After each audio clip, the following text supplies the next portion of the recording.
My name is Lars Ekstrom. I was formerly a Lance Corporal in the United States Marine Corps.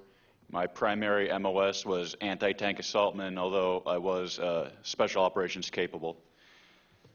I was listening to all the testimonies here today and the previous 2 days. I just want to say just how fortunate I feel to be standing here alive and perfectly healthy from basically the neck down.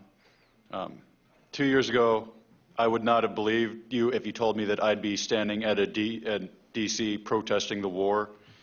I was very strongly supporting of the war in 2003.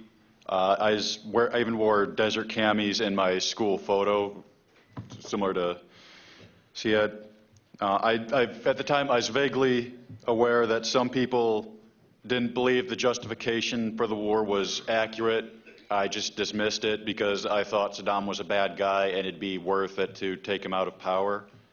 I graduated from high school in 2003 and I enlisted in the Marine Corps and went to boot camp that November.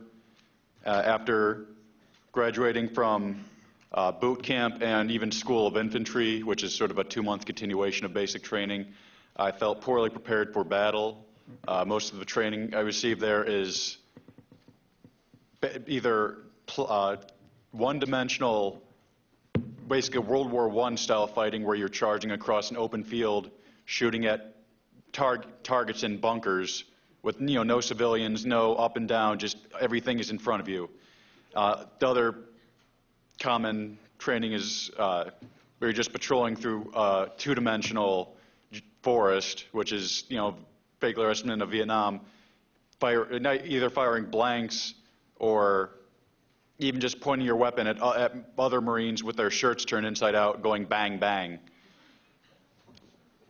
And for most Marines, that's what is considered normal training. Upon arriving at my permanent duty station, I was attached to the rifle platoon of my company because I was anti-tank assaultman, and they themselves were attached to a maritime special purpose task force, which is to provide security for Marine Corps Force Recon during raiding missions. I then received an extensive urban training, learning how to fast jump out of helicopters. I was on storm buildings, clear rooms, and basically do legitimate urban fighting. In this whole 8 or 9 months of training, not once did anyone attempt to teach me to speak Arabic, and I believe our total training as far as dealing with cultural sensitivity was about 4 or 5 hours at the base theater, receiving speeches on the conduct of war along with other things that no one really paid attention to and we weren't expected to really take to heart and memorize. As arriving, my unit had several more. Upon completing my basic training, I was kind of gradually becoming aware that the public image of the Marine Corps and the military in general is a facade. At first, I was relieved that the fleet was much more relaxed than boot camp, but the price of being more relaxed is that there's actually much less accountability, and people can get promoted to a billet just because the person above them as EA basically gone home because their contract was over. The NCOs in my unit would just always overreach their authority while failing to live up to their responsibilities. If I went to them with a problem, I'd be yelled at for bitching, and then when the problem got so severe that it got the attention of officers, I'd be yelled at for not telling them. If anyone's ever been in the Marine Corps, know the term boot, which is a derogatory, which meaning anyone who, at the current time, anyone who hasn't deployed to Iraq. They're treated as subhuman. They're subject to hazing, just sort of a catch-all term, for basically have a completely regressive set of accountability in the military. A boot that does something minor, which might not even be against any Marine Corps regulation, could be brutalized and humiliated just so he knows who's boss, whereas, a member of, I've heard some people describe as the military mafia, the guys who've been in a while, who look out for each other and kind of play by their own rules, they could commit serious misdemeanors and their friends will cover for them.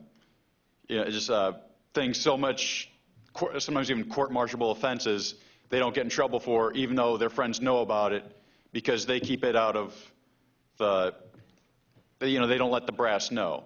As a lot of guys have talked the past few days, have talked about officers being evil. In my unit, that wasn't the case. They just seemed just very indoctrinated.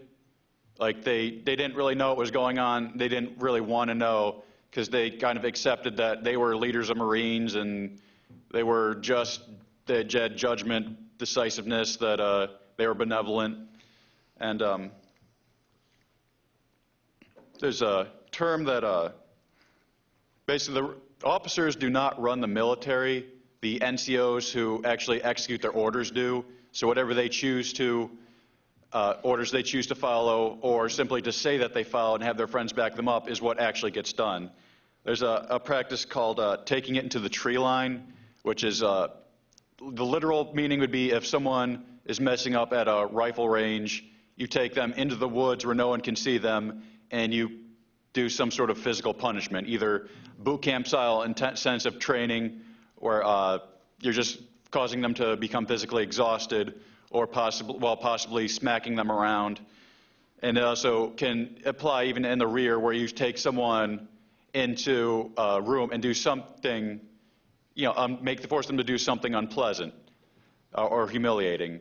This is actually considered doing them a favor, as if you were charging them, it would waste a lot of time and it would look bad on their record, whereas taking them into the tree line keeps their record clean. Also, underage drinking is extremely common in the Marine Corps. Myself, when I was underage, was frequently offered drinks by senior Marines and NCOs. And oddly, several months later, when a couple of Marines had been caught underage drinking and got in trouble for it, all of the NCOs had been offering me beers, days or weeks earlier, were screaming at me and forcing me to do some sort of a extremely long essay that had to be done perfectly and due on Monday, because this would give them a free weekend, whereas would cause me to be occupied for the whole time.